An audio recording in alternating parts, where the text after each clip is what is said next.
ายดีท่านผู้ติดตามชมรายการผักสาราทั้งบ้านที่นับถือแดกแพงที่นี่สถานีโทรทัศน์23ออกอากาศผักสาราทุกวันเทื่ออาทิตย์คือผักเสาร์และผักแรกเริ่มแต่เวลา9 โมงและ10 โมงแรกเป็นต้นไป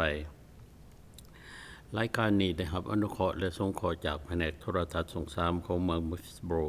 พวกเขาคณะจัดการข่าวนำข่าวเสนอทานเป็นผักสาราเพื่อให้ทานมีการเข้าอกเข้าใจเกี่ยวกับข่าวและเหตุการณ์ต่างๆภายในท้องถิ่นและแห่งอื่นๆที่เกิดขึ้นอันดับต่อไปเขาเชิญทานติดตามข่าวจากเขตการศึกษาของรัตเฟิร์ดข่าวแจ้งว่าในมม.มณีทางเจ้าหน้าที่คณะที่ปรึกษาและผู้อำนวยการโครงการศึกษาของเขตรัตเฟิร์ดได้มีการศึกษาและตกลงได้ซื้อดินจำนวนหนึ่งอยู่ในเขตรัตเฟิร์ดนี่เองซึ่งเป็นจำนวน5 ล้าน 5 แสนทั้งนี้เพื่อเป็นการเตรียมและการเตรียมใส่จำนวนนักเรียนที่เพิ่มขึ้นอาจจะมีการปลูกโรงเรียนอีกขึ้นใหม่ในโอกาสต่อไปข่าวจากเมอร์ฟิสโบรข่าวแจ้งว่าในมม.นี้มีการเฉลิมฉลองเกี่ยวกับเรื่องวันนักรบเก่าที่ต่อสู้เพื่อชาติของพวกเขาได้สะลึกขึ้นภายในท้ายเดือนเมษายน22-23นี่เองนับว่าเป็นข่าวหนึ่งสู่พวกพี่น้องของพวกเขาสภาพกาแดงของเขตรัตเฟิร์ดสภาพกาแดงมีจุดประสงค์โดยความเน้นหนักไปใส่ในการเรื่องความปลอดภัยสุดสวยพวกพี่น้องที่มีปัญหาเกี่ยวกับเรื่องที่เวียกงานต่างๆและการเจ็บเป็นต่างๆช่วยในเกิดอุบัติภัยไฟและน้ำท่วมต่างๆอันนี้เป็นส่วนภาคส่วนที่ว่าทั้งสภาพกาแดงได้เน้นหนักใส่ข่าวจากเอ็มเทชิล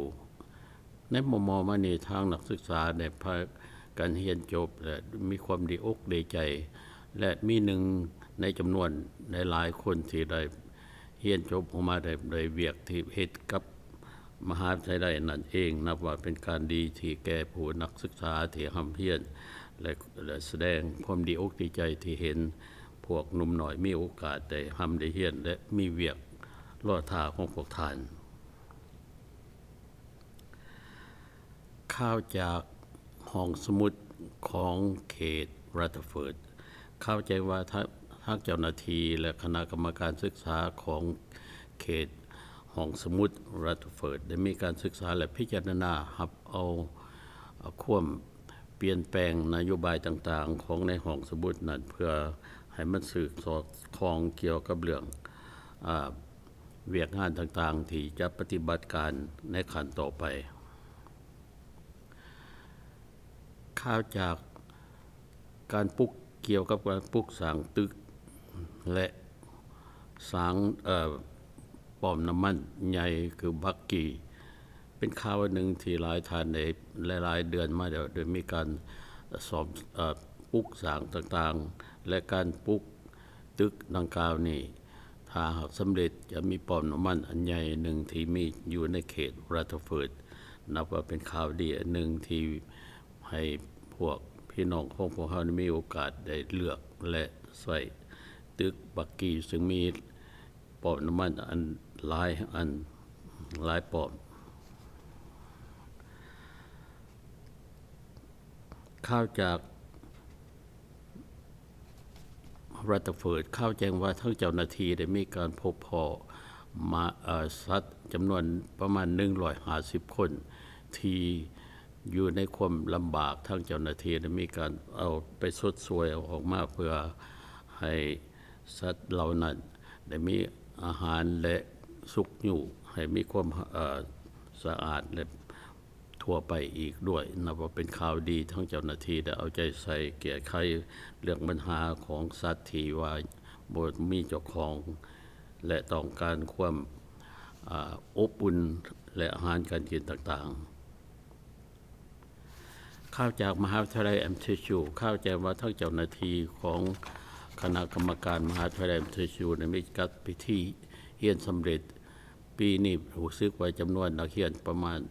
ที่เรียนสำเร็จประมาณ 2,500 คนนับเป็นข่าวดีอันหนึ่งที่มาสู่พวกพี่น้องของพวกเฮาอีกด้วย